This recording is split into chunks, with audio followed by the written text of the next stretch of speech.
Hi hello everyone, welcome to Rajesh world. నేను మీ రాజేశ్వరి అండి. ఈరోజు రాజేష్ వరల్డ్లో వ్లాగ్ వచ్చేసి మా ఇంటికి టైల్స్ వేస్తున్నారండి. ఆ టైల్స్ ఎలా వేస్తున్నారో వ్లాగ్, అలాగే నా ఫీల్డ్ విజిట్ రెండింటిని ఈరోజు ఈ వీడియోలో నేను షేర్ చేస్తున్నానండి.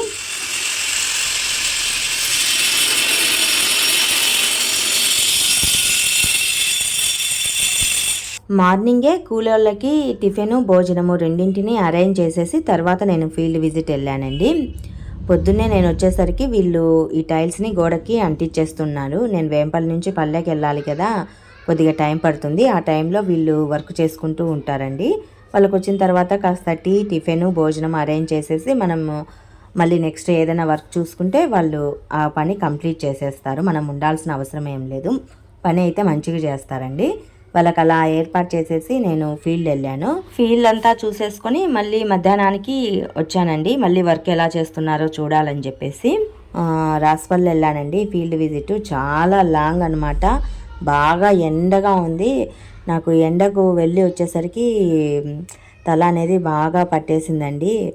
అసలు ఎండకు బయటికి వెళ్ళకూడదు అని అనిపించింది. కానీ ఎప్పుడు వెళ్ళలేదు, కొత్తగా కదా, ఒకసారైనా వెళ్ళి చూసి రావాలి అన్నట్లుగా వెళ్ళాను. చాలా లాంగ్ ఇది. అక్కడ రమణారెడ్డి అనే రైతుని కలిసామండి మేము.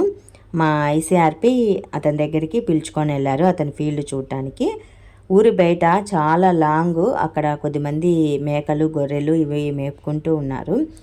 ఈ రైతుకైతే వాటర్ ఫెసిలిటీ బాగా ఫుల్గా ఉందండి. ఎనుములకి ఆవులకి గడ్డిని వేసుకున్నారు, సప్పన వేసుకున్నారు. అలాగే నిమ్మ తోట, మాడి తోట, ఏటీఎం ఇవన్నీ బాగా పెట్టుకున్నాడండి. ఆ రైతుని మీకు నేను ఇంట్రడ్యూస్ చేస్తాను. ఇతను వచ్చేసి మా ఐసీఆర్పి అండి, రాస్పల్లెకి అనమాట ఈయన ఐసీఆర్పి. ఇతని రికార్డును ఒకసారి చెక్ చేసేసుకొని నేను విజిట్ వెళ్తానమాట. రికార్డ్ ఎలా ఉందో చూసుకొని తర్వాత ఫీల్డ్ వెళ్తూ ఉంటాను. ఈ రైతు అయితే కనుక మాడి తోట చాలా బాగా వేశాడండి. మాడి తోటలో కూడా చాలా రకాలు వేశాడనమాట. అంతా ఒకే రకం కాకుండా ఒక్కొక్క చెట్టు ఒక్కొక్క రకంగా వెరైటీగా వేసుకున్నాడు.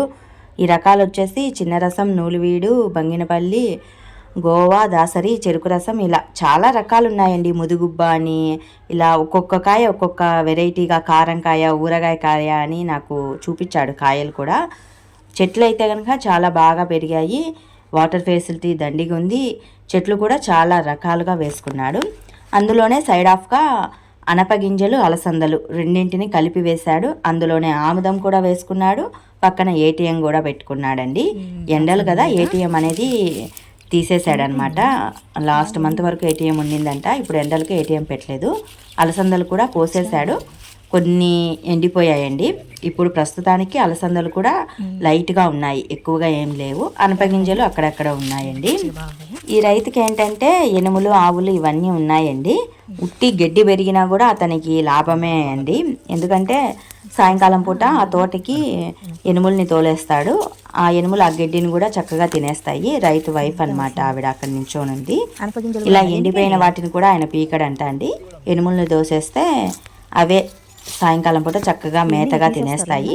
మధ్యలో అక్కడక్కడ ఆముదం చెట్లు ఉన్నాయి. సో రైతుకి గడ్డి పెరిగినా కూడా లాభమే అనమాట. ఎందుకంటే ఆవులు, పశువులు ఉంటాయి కాబట్టి. వాటర్ ఫెసిలిటీ ఉంటే చాలండి. రైతు అనేవాడు చక్కగా బాగా పండించుకోవచ్చు ఏదైనా సరే. నేనైతే ఫీల్డ్ వెళ్ళినప్పుడు ఇది చాలా బాగా మంచిగానే ఉంది. ఇప్పటి వరకు నేను వెళ్ళిన ఫీల్డ్లలో ఈ ఫీల్డ్ చాలా లాంగు, అలాగే పెద్ద ఫీల్డ్ అని కూడా చెప్పచ్చు. పొలం అనేది దండిగా ఉందండి. చీనా తోట ఉంది, నిమ్మకాయ, మాడి, ఆముదము, మధ్యలో అంతర్ పంటలు, ఏటీఎము, ఇలా చాలా రకాలు ఉన్నాయి. వరి కూడా పెట్టుకుంటాడంట. ఆయన దగ్గర వాటర్ ఫెసిలిటీ బాగుండటం వలన ఆ వాటర్ చుట్టూరా కొంగలు కూడా ఉన్నాయండి. దాదాపు 20 కొంగల వరకు అక్కడే తిరుగుతూ ఉన్నాయి. మంచిగా అనిపించింది. ఈ వీవ్ అనేది మిగతా రైతుల దగ్గర నాకు కనిపించలేదు. వీవ్ అనేది మంచిగా ఉంది అనమాట. చూడటానికి కూల్గా మంచిగా ఉంది. మార్నింగ్ వాటర్ పెట్టేసి వెళ్ళిపోతే కనుక మళ్ళీ ఆఫ్టర్నూన్ అలా వచ్చేసి వాటర్ బోరు బంద్ చేసుకుంటూ ఉంటాడంట. అంతసేపు వాటర్ని బాగా చెట్లకు పట్టిస్తాడు. అందుకే అవి కొద్ది కాలమైనా కూడా చక్కగా పెరిగాయి. ఇతను రైతు అండి, రమణారెడ్డి, రాస్పల్లె. మంచి రైతు, గొప్ప రైతు అనే చెప్పచ్చు. ఊరికి అంతటికి కలిసి లీడ్ ఫార్మర్ అని చెప్పచ్చు. మంచిగా లీడింగ్ చేస్తూ ఉంటాడు. మెయిన్ ఏంటంటే ఆయన ఎటువంటి కెమికల్స్ అనేవి వాడకుండా న్యాచురల్ ఫార్మింగ్ పైన అవగాహన ఉన్న రైతు అని చెప్పచ్చండి. అన్నింటినీ న్యాచురల్ ఫార్మింగ్ పైనే పండిస్తూ ఉంటాడు. న్యాచురల్ ఫార్మింగ్ ఏంటంటే మెయిన్ మనం పెట్టుబడి తక్కువ పెట్టినా కూడా దిగుబడి అనేది ఎక్కువగా వస్తుంది. అలాగే మనం ఎలాంటి కెమికల్స్ వాడాం కాబట్టి హెల్త్ పరంగా కూడా ఇలా పండించిన వాటిని మనం హ్యాపీగా తినచ్చు, మనకు ఎలాంటి జబ్బులు రాకుండా ఉంటాయి. మెయిన్ ఉద్దేశం ఏంటంటే న్యాచురల్ ఫార్మింగ్ అనేది మనకు ఎలాంటి జబ్బులు రావు, భూమి కూడా సారవంతంగా ఉంటుంది, కెమికల్స్ డబ్బులు తగ్గుతాయి, దిగుబడి కూడా ఎక్కువగా ఉంటుంది. ఈ మెయిన్ ఉద్దేశంతో మేము రైతుల్ని ఫీల్డ్ విజిట్ చేసి చెప్తూ ఉంటామండి. ఆయన అయితే ఖచ్చితంగా అన్ని రసాయనాలు, ద్రావకాలు, బీజామృతాలు ఇవన్నీ వాడుతూ ఉంటాడంట. నేను చెప్పకముందే ఆయనే అన్నీ నాకు బాగా చెప్పేస్తున్నాడండి, మంచిగా చెప్పేస్తున్నాడు. ఆయన వాడిన రసాయనాలు, ద్రావణాలు, అలాగే బీజామృతాలు ఇవన్నీ స్టెప్ బై స్టెప్ ఆయనే నాకు బాగా చెప్తున్నాడండి. ద్రావణాలు ఎలా కలుపుకుంటారు, మజ్జిగ పుల్లబెట్టుకోవటము, ఇవన్నీ ఆయన ఎలా చేసుకుంటాడు అన్న దాని గురించి కూడా చక్కగా అవగాహన ఉంది ఆయనకి. ఆయన ఎలాంటి కెమికల్స్ వాడకుండా ప్యూర్ న్యాచురల్ ఫార్మింగ్ చేస్తూ ఉన్నాడండి. అవన్నీ కొంగలు, వాటర్ బాగుంది అక్కడ. ఆ కొంగలు అనేవి ఆయన దగ్గరే ఉంటాయంట. ఎందుకు అలానే ఉంటాయి అంటే పురుగులు అనేవి తినేస్తాయమ్మా అవి, వాటిని మేము అలవాటు చేసుకున్నాము, మాకు బాగుంటాయి. దాదాపు 20 కొంగలు ఉంటాయంట అండి. అక్కడ ఏదైనా చిన్న చీపక పురుగులు ఉన్నా కూడా ఆ కొంగలు అనేవి బాగా తినేస్తూ ఉంటాయంట. పెద్ద పెద్ద కొంగలేం కాదండి, చిన్న చిన్ని బాగా ఉన్నాయి. మరి ఆయన వాటిని బాగా పెంచుకుంటూ ఉన్నాడంట. నేను దగ్గరికి వెళ్ళాలని చూస్తున్నాను, అవి లాంగ్ వెళ్ళిపోతూ ఉన్నాయి. అవి బాగా ఎగురుతాయేమో, ఒక సెల్ఫీ తీసుకుందామని ట్రై చేశాను, కాకపోతే అవి పెద్దగా ఎగరట్లేదు. వాటర్ ఉంది కాబట్టి కింద కిందనే బాగున్నాయండి. వ్యూ అయితే బాగుంది, కూల్గా ఉంది. ఆయన పండించిన మామిడి తోటలో రకాలండి, ఒక్కొక్క కాయ ఒక్కొక్క రకంగా ఉందన్నమాట. ఆ కాయల పేర్లు, ఆ చెట్ల పేర్లు కూడా ఆయన బాగా వివరించాడు. ఒక్కొక్క చెట్టు ఒక్కొక్క రకంగా పెంచుకున్నాడు. ఇది నాటు ఆవండి, నాటు ఎద్దు అనమాట. ఆ పేడని ఎరువుగా చేసి వేయటం వలన కూడా చెట్లకు మంచి సారవంతం అవుతూ ఉంటుంది. చిన్నది, పెద్దది ఏం కాదు. అది కూడా ఆయన తోటలోనే పెంచుకుంటున్నాడు. అక్కడక్కడ కొన్ని ఎనుములు కూడా పెంచుతున్నాడండి. సాయంకాలం పూట చక్కగా పశువులకి మేత కూడా అక్కడనే వాటికి లభిస్తూ ఉంటుంది. చల్లగా ఉంటుందని చెప్పేసి చెట్ల కింద ఆయన పెంచుకుంటూ ఉంటాడంట.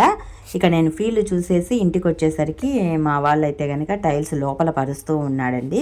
ఇది పాత రూమ్ అండి. పాత రూమ్లో మామూలు బండలు ఉన్నాయి. ఆ బండల్ని తీసేసి నేను ఇట్లా టైల్స్ వేపిస్తూ ఉన్నాను. నేను వచ్చేసరికి అది కూడా వాళ్ళు కంప్లీట్ చేసేసారు. వర్క్ అయితే నాకు బాగా చేశారండి. బాత్రూంలో డిజైన్ అది, టైల్స్ అయితే నీట్గా చక్కగా చాలా బాగా పర్చేశారు.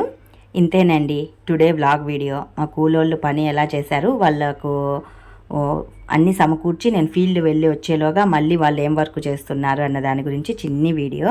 మరి మీకు ఈ వ్లాగ్ వీడియో నచ్చినట్లయితే మరికొన్ని ఇలాంటి వీడియోస్ కోసం do subscribe my channel. Thanks for watching this video.